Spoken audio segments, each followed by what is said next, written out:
कैफी आज़मी कहते थे, मेरे नज़दीक गज़ल के दो मानी हैं। एक तो लुग़वी यानी माशूक से बातें करना, और दूसरा बेगम अख्तर।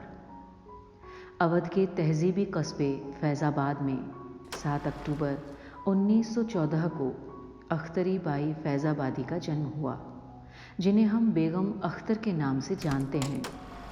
बेगम अख्तर मौसीकी की दुनिया का वो सितारा हैं जिसके नूर से संगीत की दुनिया आज भी जगमग है।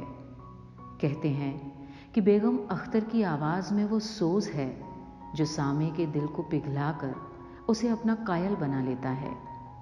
आपको ठुमरी और दादरा गाने में भी कमाल हासिल था, लेकिन आपकी असल शनाख्त गज़ल गायकी से हुई। सामईन पर आपकी गाई हुई गज़लों का जादू इस कदर चढ़ा कि निस्फ सदी तक आपने करोड़ों दिलों पर मल्लिकाए गज़ल बनकर हुक्मरानी की।